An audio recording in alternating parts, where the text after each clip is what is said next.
Hello, everybody. Welcome to another episode of the Comic Source. Returning friend of the show, Tom King, joining us today, along with first timer Ryan Sook. Ryan, welcome to the Comic Source for the first time. Great to have you. Thanks so much. Glad to be here. Yeah, we're here today to talk about Black Canary, Best of the Best. When this got announced a few months ago, this idea of Black Canary as the best hand-to-hand fighter in the DCU, it kind of engendered that conversation that we all had as kids, like who could beat who. So I'll throw it over to you first, Tom.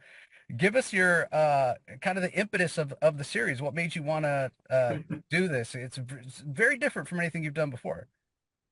First of all, Ben, thanks for having me on. I know we go way back to when we had hair, so that's Yeah, it's yeah, been a while. exactly, exactly. It's weird talking to you. I feel like we're too early. We got to do something Christmas. We got to do another. I Oh want to yeah. hear about the infamous. And let me just tell you, we've been on a rough road for and it's so nice just talking comics with you, man. It makes my day. Thank you.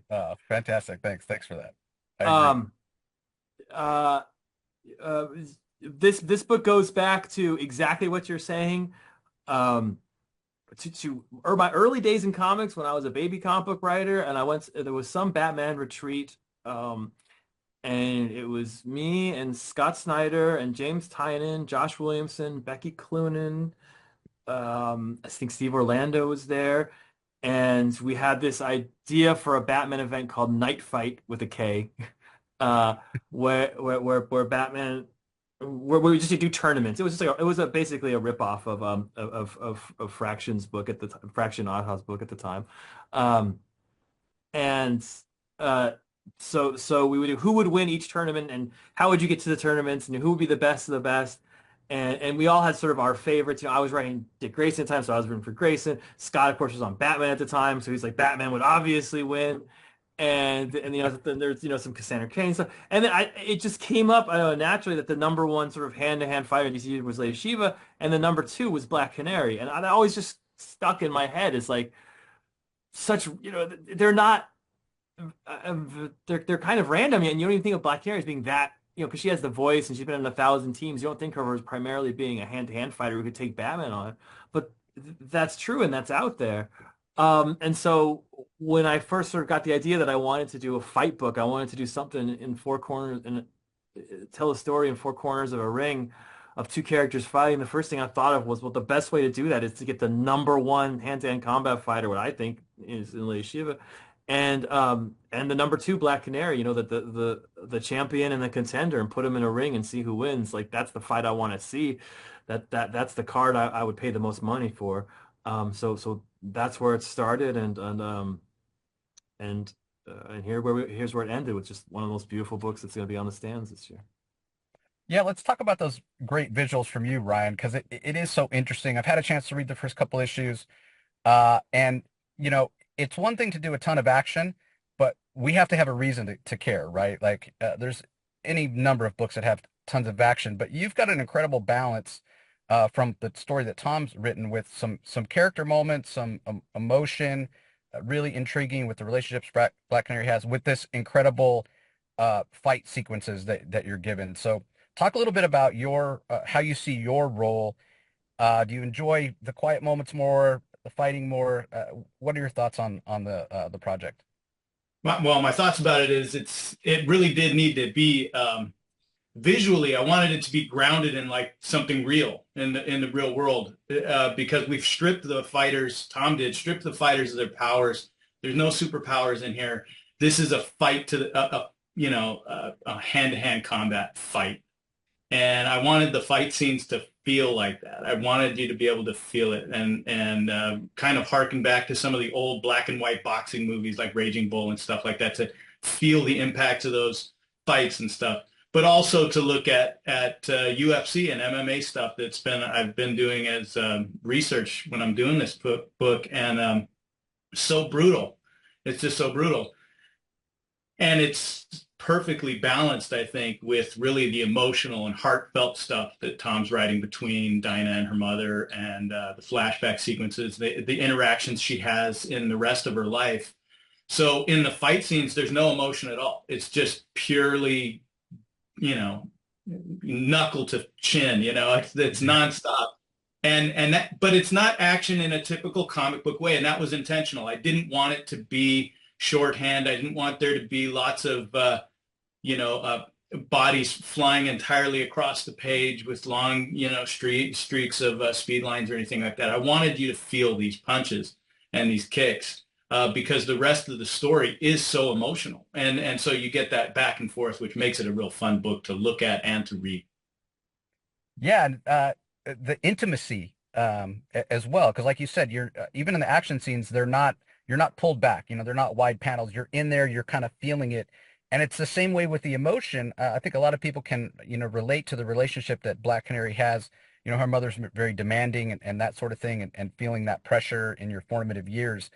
Um, so I'm wondering, like, I know in the past, Ryan, you've worked primarily digitally, but do your like thumbnails traditionally. So can you talk a little bit about your process, and is it different at all for this project?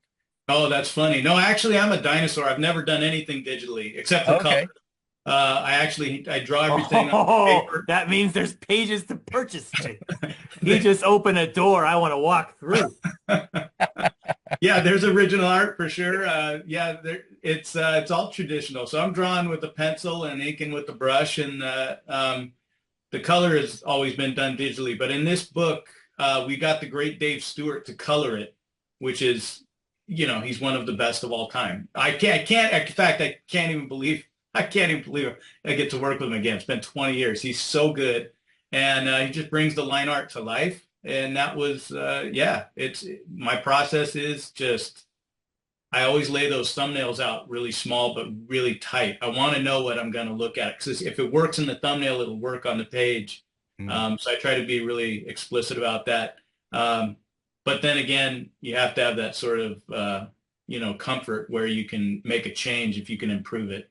And that's the whole point, I think. Every step of the way when you're doing thumbnails and then you're penciling and then when you go back in and inks, each step of the way, it's a chance to make an improvement on the image and bring it more into line with what the story is doing.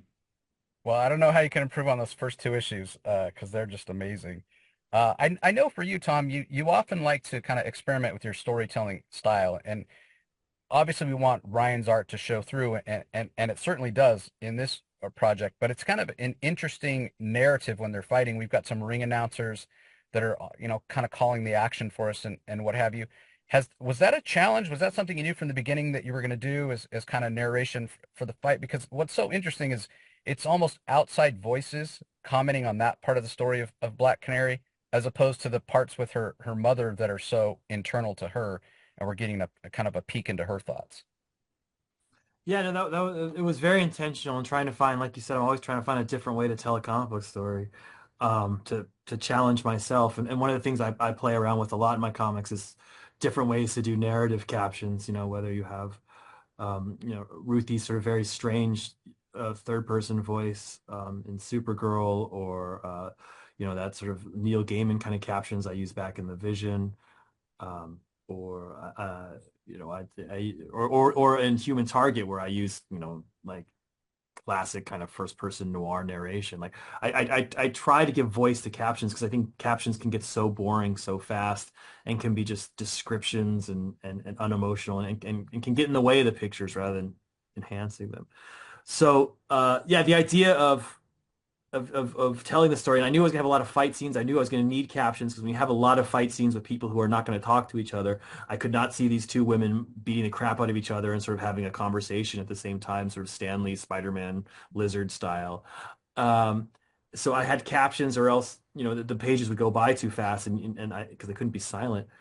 Uh, and so the idea of doing it through ring announcers and through very sort of silly ring announcers. I mean, they're not silly. They're all ring announcers are silly. They're true to life, But Yeah. like when you watch a boxing match or watch WWE, um, the point of the ring announcers is to tell you the story, is to get you involved in this, is to no, I'm an avid football fan, and I hate watching football with no announcers on. Like I need that little element of story. There's a reason, the commentators are almost half of what you're watching.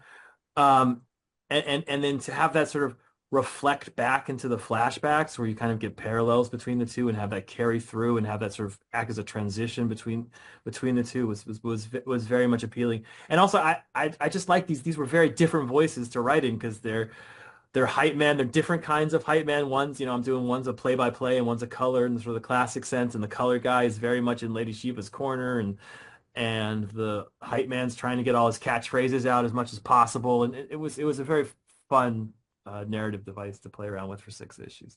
The only problem is I way overwrote it. I just wrote so many, and whenever, as Ryan knows, whenever I get the lettering back, the first thing I'm doing is just tearing out narration to unveil Ryan's pictures, because I wrote these huge word balloons. Yeah, I don't know what I was thinking. I was just trying to get a lot of words in, I guess. Yeah, I mean, it makes sense. Those guys are paid to talk, but yeah, of course, obviously, we don't want to cover up Ryan's beautiful line work.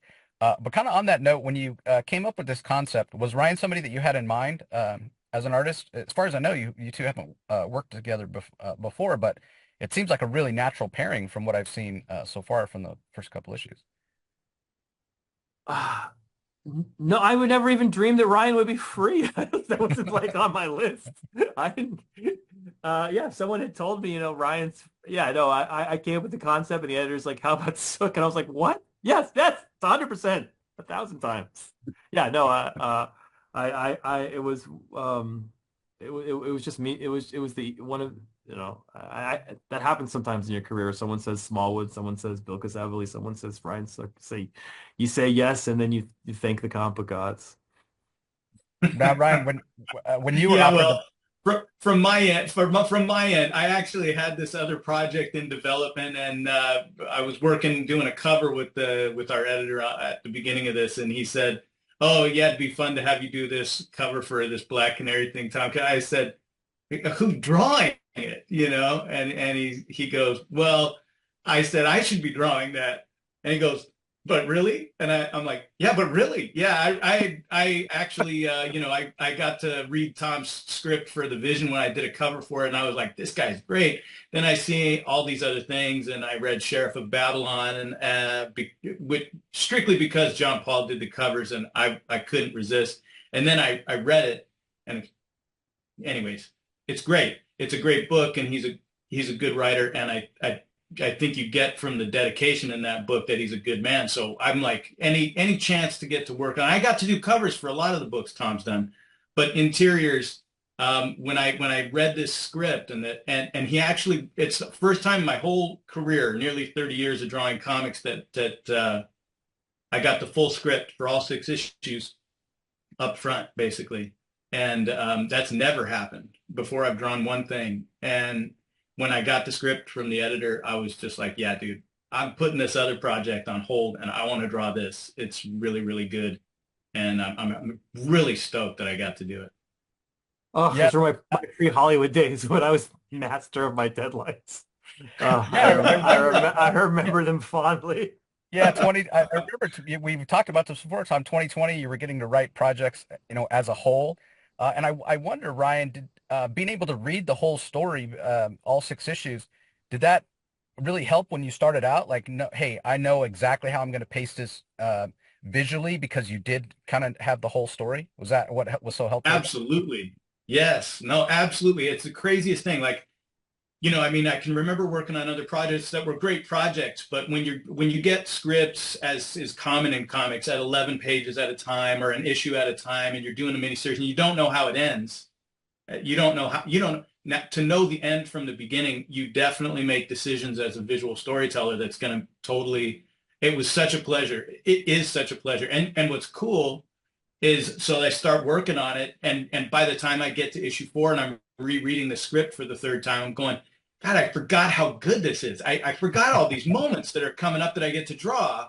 And then you get excited all over again. And that's actually my hope for the audience, is that they get to come back to each issue and to each round and get excited again, because there's more coming every issue.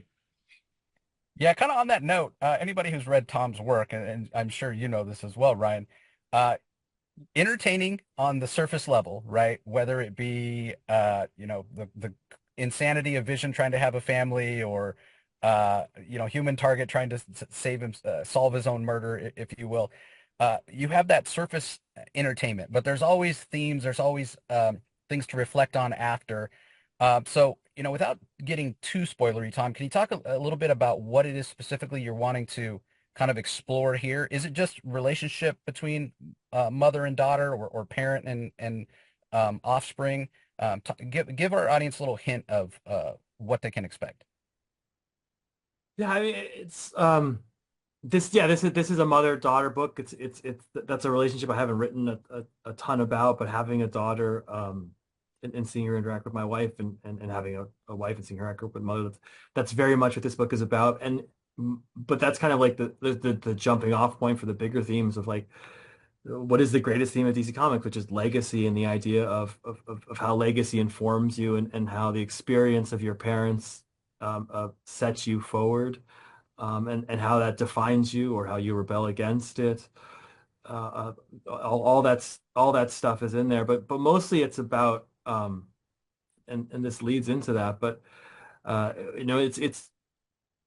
it's about that moment when you're crushed, you're utterly knocked down, you've taken it all, and you still have to keep going, you still have to keep fighting, when it's not about skill, it's about soul, and where that comes from, where that energy comes from, where that motivation comes from, uh, uh, and and and um, and how it comes not just from the good, but it comes from the bad, and how nothing is both good and bad, but you have to take both of them and find energy in it. All those sort of the themes that are mixed up in this thing.